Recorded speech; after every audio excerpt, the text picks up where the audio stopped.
Hello good evening दोस्तों, मैं जयस राजपूत आप लोग का अफेयर्स पर नौकरी में स्वागत करता हूं। आज हम लोग बात करने वाले हैं आरबीआई की थर्ड मॉनेटरी पॉलिसी की, यानी कि तीसरी मौद्रिक नीति जो आई हुई है 6 अगस्त को। ठीक है, 6 अगस्त को उसी पर हम लोग आज बात करने वाले हैं। ठीक है, तो सबसे पहले हम बात कर लेंगे तीसरी मॉनेटरी पॉलिसी यानी कि तीसरी मौद्रिक नीति है। थर्ड मॉनेटरी पॉलिसी यानी कि तीसरी मौद्रिक नीति।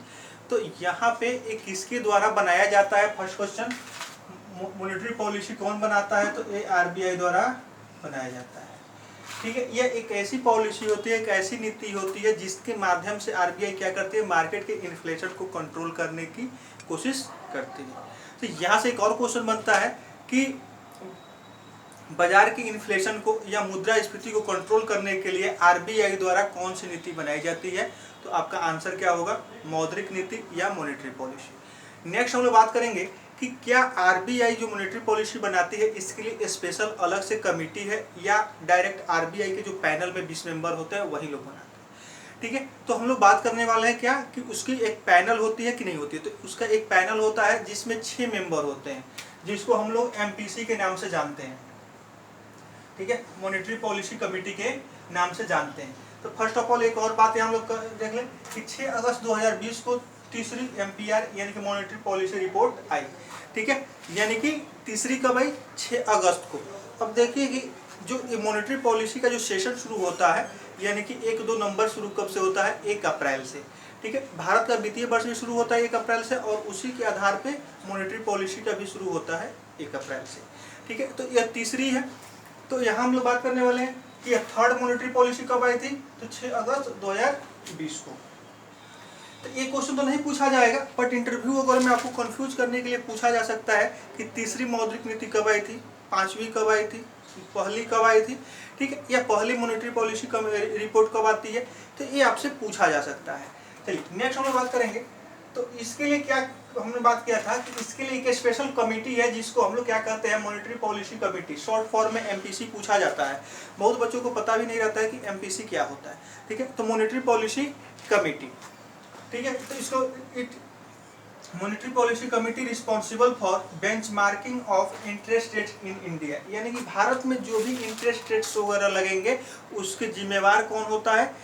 Monetary policy committee. यानी कि वो जो कमेटी बनती है वो जो रिपोर्ट बनाती है, वो जो इंटरेस्ट रेट तय करती है, वही भारत में सभी बैंकों को मानना होता है। ठीक है, वो अलग की बात है कि बैंक जिस दर पे लोन देते हैं वो बैंक की अपनी कमेटी तय करती है, लेकिन मेन काम एमपीसी का ही होता है। ठीक है, तो यहाँ से याद रखिएगा कि monetary policy committee responsible for the benchmarking of interest rates in India. ठीक है, नेक्स्ट हम लोग बात करेंगे कि एक कितने क्वेश्चन बन सकता है या बनता भी है कि मिनिमम क्या मॉनेटरी पॉलिसी साल में कितने बार ऑर्गेनाइज की जाती है या मिनिमम कितने बार होता है। ठीक है, तो at least 4 times meeting in 1 year, यानी कि साल में कम से कम 4 बार इसको आपको मीटिंग करना ही करना है, वो क्यों नहीं कोरोना ना कुछ भी हो जाए। ठीक है, साल में 4 बार इसको मीटिंग को ऑर्गेनाइज करना ही करना है न्यूनतम। तो अधिकतम कितना?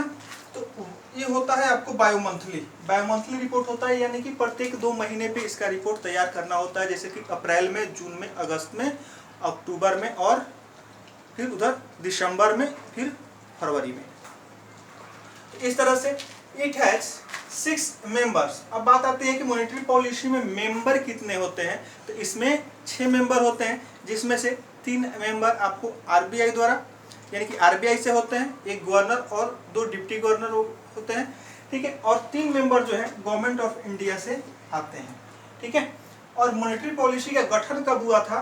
तो एमपीसी, यहाँ मैं लिख देता हूँ, एमपीसी फाउंडेड इन 2016 यानी कि 2016 में इस कमेटी का गठन किया गया था।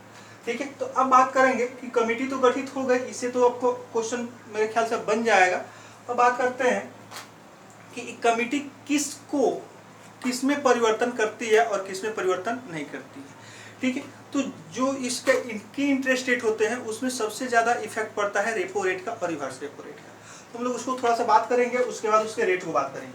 तो repo rate, reverse repo rate, MSF, SLR, CRR और बैंक रेट। ठीक है, इसी मेनली यही होते हैं। तो हम लोग बात करने वाले हैं कि पहले रेपो रेट क्या होता है। रेपो रेट वह रेट होता है जिसपे आरबीआई अपने कमर्शियल बैंक को क्या करती है, उधार देती है। सिंपल वे में समझिएगा, ठीक है। रेपो रेट वह रेट होता है या वह दर होता है जिसपे आरबीआई क्या करती है, अपने कमर्शियल बैंकों को उधार देती है, ठीक है। जो अभी क्या है 4% है और लगातार पिछले कुछ महीनों से कुछ रिपोर्टों में लगातार इसको कम करते जा रही है आरबीआई, ठीक है। तो अब सोचिए कि आरबीआई उधार देती है यानी कि कर्जा देती है, तो अब यहाँ बात क्या आएगा कि अब ये रेट अगर कम होगा, सीधी सी बात है, तो बैंकों को क्या मिलेगा, लोन सस्ता मिलेगा। जब बैंकों को लोन सस्ता मिलेगा तो मार्केट में लोन सस्ता देंगे। जब मार्केट में लोन सस्ता मिलेगा तो क्या होगा, लोग ज़्यादा लोन लेंगे। जब लोग ज़्यादा लोन लेंगे तो क्या होगा, मार्केट में इन्फ्लेशन की स्थिति बढ़ जाएगी, यानी कि मार्केट में महंगाई बढ़ जाएगी। तो यहाँ हमने क्या देखा कि अगर ये जितना कम होगा, ये जितना घटेगा, उतना ही मार्केट में क्या होगा, इन्फ्लेशन बढ़ेगा। तो एक क्वेश्चन एग्जाम में भी पूछे जाते हैं कि अगर आरबीआई रेपो रेट में कटौती करती है तो मार्केट में महंगाई या मुद्रास्फीति का दर क्या होगा, घटेगा, बढ़ेगा या स्थिर रहेगा, या क्या कहते हैं, या दोनों। 5 ऑप्शन आते हैं बैंक्स में, तो इस तरह से क्वेश्चन आपसे पूछे जाते हैं, ठीक है। तो याद रखिएगा कि जो ही इधर रेट घटेगा उतना ही उधर उतनी ही महंगाई बढ़ेगी, ठीक है। तो अभी भारत की इन्फ्लेशन रेट जो है, महंगाई मुद्रास्फीति दर जो है 6% हो गई है, जो कि मैक्सिमम है। आरबीआई के अनुसार जो फिक्स किया गया है उसमें एक टॉप लेवल पे है। तो इसके लिए आरबीआई ने क्या किया है कि रेपो रेट को अनचेंज रखा है, इसमें कोई परिवर्तन नहीं किया है। अब जब इसमें परिवर्तन नहीं करेगा तो रिवर्स रेपो रेट में भी परिवर्तन नहीं होगा।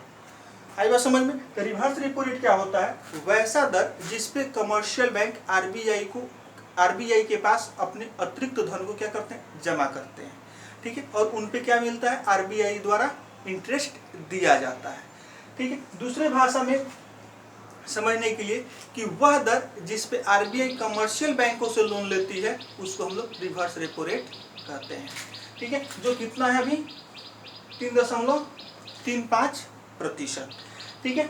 नेक्स्ट हम लोग बात करेंगे एमएसएफ यानी कि मार्जिनल स्टैंडिंग फैसिलिटी। यह ऐसी फैसिलिटी होती है जिस पे आरबीआई क्या करती है, अपने कमर्शियल बैंकों को शॉर्ट टर्म के लिए, यानी शॉर्ट टर्म के 24 आवर के लिए क्या करती है, उधार देती है, ठीक है। तो वैसा दर या वैसी फैसिलिटी जिसमें आरबीआई अपने कमर्शियल बैंक को क्या करती है, 24 घंटे तक के लिए उधार देती है, उसको हम लोग क्या करते हैं, एमएसएफ करते हैं, यानी कि मार्जिनल स्टैंडिंग फैसिलिटी। सीमांत, सॉरी इंग्लिश से याद रखिए, ठीक है। अब यहाँ याद रखिएगा कि ये कितना परसेंट है, तो 4.25% है। अब बात करते हैं एसएलआर और सीआरआर। एसएलआर यानी कि स्टैट्यूटरी लिक्विडिटी रेशियो, जिसको सांविधिक तरलता अनुपात कहते हैं। यह वह राशि होती है, यह वह धन होता है जो बैंक अपने पास अपनी सेफ्टी के लिए रखते हैं, ठीक है। बैंक अपने पास अपनी सुरक्षा के लिए रखते हैं, उसको हम लोग क्या करते हैं, एसएलआर कहते हैं। ये आपको कैश, गोल्ड और बॉन्ड तीनों में हो सकता है, ठीक है। एसएलआर किसके पास होता है, कहने का मतलब एसएलआर एक ऐसा रिजर्व होता है जो बैंक अपने आकस्मिक खर्च के लिए, आकस्मिक जरूरतों के लिए अपने पास रखते हैं, ठीक है। उसको हम लोग एसएलआर कहते हैं। अब आप अपने बैंक अपनी जरूरत के लिए रखेगा तो ऐसा नहीं कि मैनेजर साहब लेके चल जाएंगे, ऐसा कुछ नहीं होता है, ठीक है। चलिए, सीआरआर क्या होता है, कैश रिजर्व रेशियो। यह ऐसी राशि होती है, एक ऐसा अमाउंट होता है जो आरबीआई के पास क्या होता है, रिजर्व के रूप में बैंकों द्वारा रखा जाता है, ठीक है।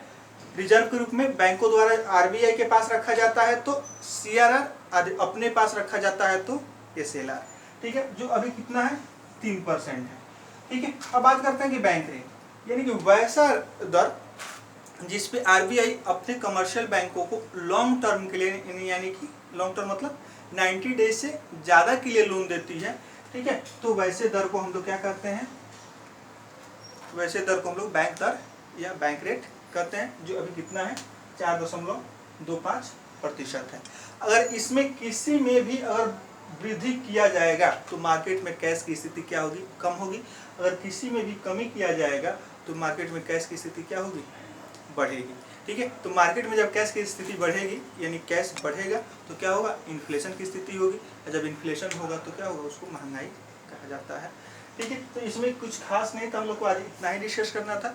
विशेष हम लोग फिर कल के करंट अफेयर्स में हम लोग चर्चा करेंगे। आप लोग याद रखिएगा कि मॉनेटरी पॉलिसी, ठीक है, कि तीसरी रिपोर्ट अगस्त में आई थी। तो ये आप लोग को पूछा जा सकता है कि कौन सी रिपोर्ट कब आई थी या कब आती है, ठीक है। तो आप लोग याद रखिएगा, इंटरव्यू वगैरह में कंफ्यूज करने के लिए आपसे एक क्वेश्चन हो सकता है। तो याद रखिएगा कि अप्रैल से शुरू होता है और प्रत्येक 2 महीने पे होता है और साल में मिनिमम 4 बार, ठीक है, मिनिमम 4 बार होना चाहिए, ठीक है, और मैक्सिमम तो 6 बार होता ही है। इसी के साथ आप लोग से मैं विदा लूँगा। और आप लोग चैनल पर अगर नए देख रहे हैं तो चैनल को अगर सब्सक्राइब नहीं किए हैं तो चैनल को सब्सक्राइब कर दीजिएगा, अपने दोस्तों में शेयर कर दीजिएगा। जय हिंद, जय भारत।